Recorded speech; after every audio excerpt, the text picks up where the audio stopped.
Hello అండి.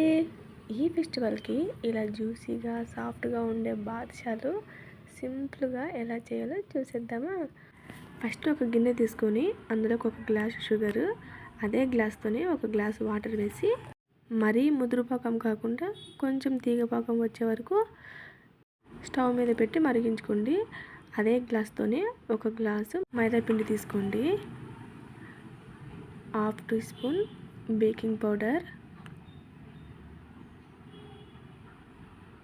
కొంచెం వంట సోడా, తర్వాత 1 పించ్ అంత సాల్ట్, అలాగే మనం నెయ్యి కానీ ఆయిల్ కానీ కొంచెం వేడి చేసుకొని అది కూడా వేసేయాలి. ఇక్కడ నేను నెయ్యి తీసుకుంటున్నాను, మీరు కావాలంటే ఆయిల్ అయినా తీసుకోవచ్చు.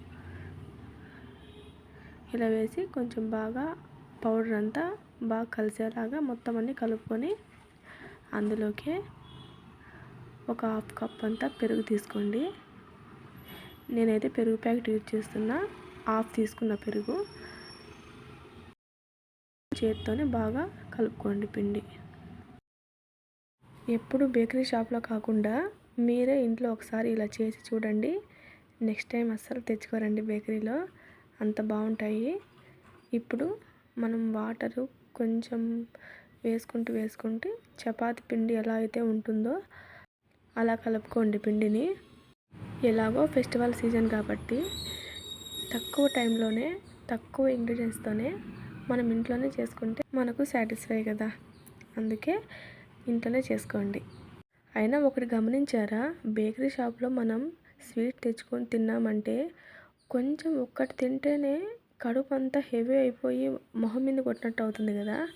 ఎందుకంటే వాళ్ళు మనలాగా ఇట్లా మంచిగా నెయ్యి ఆయిల్ అలా యూస్ చేయరు, వాళ్ళు డాల్డా యూజ్ చేస్తారు. అందుకే మనకి ఒకటి తింటేనే కడుపు అంతా హెవీ అయినట్టు మొహం మీద కొట్టినట్టు అవుతుంది. అందుకే ఇంట్లో చేసుకుంటేనే హెల్తీ.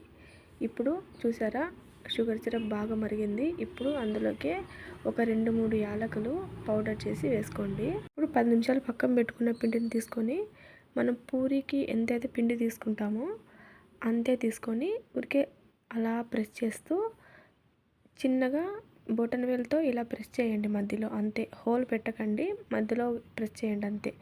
ఇలా మొత్తం అన్నీ బాదుషాలు చేసుకోండి. ఇట్లా అన్ని బాదుషాలు చేసుకున్నాక ఇప్పుడు కడాయి పెట్టి ఆయిల్ వేసి లైట్ గోరువెచ్చగా కావాలండి ఆయిల్. ఎలా అంటే మనం చెయ్యి పెట్టినా కూడా మనకి గోరువెచ్చగా తగలాలి ఆయిల్ అనేది. అట్లా ఆయిల్ వేడైనప్పుడే మనం బాదుషాలని వేసుకోవాలి. అందులోకి ఎక్కువ వేయద్దండి, కొంచెం గ్యాప్ ఉంచి వేయండి. ఎందుకంటే ఆయిల్లో ఉబ్బుతాయి అన్నమాట బాదుషాలు, అందుకే కొంచెం గ్యాప్ ఉంచి వేయండి. కంపల్సరీగా మంట సిమ్లోనే పెట్టండి. ఎందుకంటే హై ఫ్లేమ్ పెడితే పైకి ఒకటి కాలినట్టు అనిపించినా లోపలంతా పచ్చి పచ్చిగా ఉంటుంది, ఉడకదు. అందుకే కొంచెం లేట్ అయినా సిమ్లోనే పెట్టి ఒక 15 మినిట్స్ వరకు పడుతుందండి టైము. ఒక 15 నిమిషాల వరకు వేగనివ్వండి బాగా.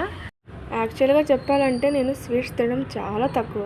ఎప్పుడో ఒకసారి స్వీట్ క్రేవింగ్స్ వస్తే ఇంట్లో చేయాలనుకుంటానా, చేయాలంటే బద్ధకం నాకు. అప్పుడు బేకరీలో మా ఆయనతో తెప్పించుకుంటా. ఎందుకో కొంచెం తింటేనే కడుపు హెవీ అయినట్టు అవుతుంది, అస్సలు తినలేను. ఎప్పుడు అంతే, పెద్ద తినేలా తెప్పించుకుంటా, తినలేను. తెచ్చినందుకు డబ్బులు పెట్టి తెచ్చినాను వేస్ట్ అని చెప్పి మా ఆయనతో నేను తిట్టించుకోవడం, ఇదే ఎప్పుడు జరుగుతూ ఉంటుంది. అందుకే ఇవన్నీ ఎందుకనేసి ఇంట్లోనే చేయడం నేర్చుకున్నా. ఇట్లా ఇంట్లోనే అప్పుడప్పుడు స్వీట్స్ చేస్తూ ఉంటే ఎందుకో నాకు కూడా నచ్చుతుంది, తింటున్నా నేను కూడా కొంచెం కొంచెం. హోమ్ మేడ్కి బయట తెచ్చుకోవడానికి చాలా తేడా కదా, చాలా తేడా ఉంటుంది. అందుకే నేను ఇంట్లో చేస్తే కొంచెం తింటా నేను, అదే బయట అయితే తినలేకపోతా అసలు, డబ్బులు పెట్టి కానీ వేస్ట్. ఇప్పుడు కొంచెం వేగినాయి కదండి, అలాగే ఇంకో సైడ్ కూడా అలాగే టర్న్ చేసుకొని రెండు వైపులా గోల్డెన్ బ్రౌన్ కలర్ వచ్చే వరకు బాగా వేయించుకోండి.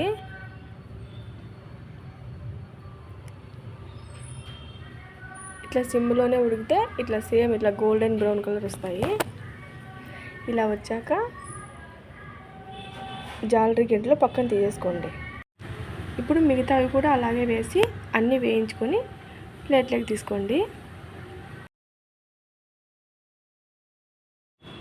ఇప్పుడు మనం చేసి పెట్టుకున్న షుగర్ సిరప్లోకి బాదుషాలన్నీ వేసి ఒక 15 నిమిషాల వరకు నాననివ్వండి. అలా నానితేనే మనకి జ్యూసీగా సాఫ్ట్గా ఉంటాయి బాదుషాలు.